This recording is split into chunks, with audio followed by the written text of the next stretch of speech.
My thought, first off, is to, as a manager or as someone who understands where we need to be or where we need to go, I think the first step is being able to engage people to understand, like you said, how they see themselves, and also taking time out to really explain the expectations, because some people are not just self-aware, okay? And also some people are coming from a culture where excellence is not prioritized, Right. okay? Right. And when you're able to help them have that mental shift that this is what is expected of you as a person, you're a person of excellence. What does it mean to be a person of excellence? Okay. And how does it being a person of excellence translate to what you do on a day-to-day basis?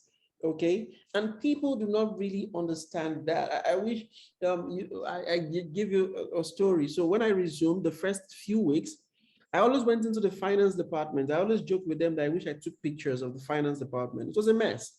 Files were everywhere, papers were everywhere. And each day I went there, I said, no, you guys are messing up. You need to put that you're working hard doesn't mean your space has to be disorganized. I, as a person, sometimes some people say I have an OCD, but I can't work in a space that's disorganized, okay? Because I feel that I'm an extension of my space, or my space is an extension of me, okay? It's an extension of my personality, it's an extension of my priorities, it's an extension of who I am, okay? So if your space is organized, it tells me about who you are. Right. First of all, you're a disorganized person, okay? And I don't think that's how you want to be perceived. I don't think that's how you want to be seen. So I think when you help people understand that it's also a thing of personal pride to come into your space and say, wow, this is a very organized space, okay? And people understand that, oh, this is about me. I think that goes a long way to changing the culture, but I think it starts with engaging the people. It starts with engaging the people. Of course, if you do realize that this person, beyond engagement, it's a function of the person being lazy, then maybe you need to have a conversation with the person, because then there's no cultural alignment between the person and what the organization wants, okay? And for some people, you may realize that it's just that they don't know how to. If they don't know how to, then you can teach them how to, okay? So I think creating that distinction really helps you know what steps you need to take going forward. I think that hits it right on. When you think about this whole idea of cultivating, this sense of excellence within any organization, I always want to bring the word back to how does each person feel like they're part of the overall value proposition of the company? How do they, when I come in each day to SYNLAB Nigeria, do I feel like the day that I'm coming in, this is going to be meaningful to the company? So even if my role is just to make sure the lab is in tip-top order, do I feel as though that adds to the overall sense of excellence for SYNLAB Nigeria? Not Kenneth Okolie, no, to SYNLAB Nigeria, so that when I leave my place of work, I feel like I'm a part of a community.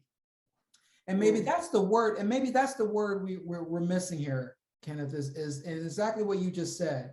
Do people feel like, not only are they valued, and do people feel like they're not just employees, but do people feel like they're part of a community? Do they feel like, and that comes from what we just talked about, you leading by example. Are you creating an environment where there is this community and sense of excellence within the community versus, everybody just comes to work, do their job. If they do the job poorly that day, oh, well, I'll make it up the next day. And then guess what? The next day comes and they have the same mentality. Oh, well, I just did this job poorly again today, so I guess I'll do better next day. And before you know it, you got a month worth of failing. And that's per employee, quote unquote employee. That's per each person working for SYNLAB Nigeria. So the whole sense of having an excellence mindset starts on each and every day, where people should walk away saying, you know what, I missed the mark today. I missed the mark today. Tomorrow, because I'm going to hold myself accountable to this Thursday. Tomorrow, Friday, I'm going to knock it out of the ballpark. I'm going to be the most successful I can be in my role and responsibility tomorrow, Friday, so that before the weekend, you know what, I have left my situation with a sense of excellence of mindset. And so how do you, and this is where you and I work together, Kenneth, okay, so how do we lead that? How do we start that discussion, and how do we lead that to ensure that each one of our people feel like they're self-leaders?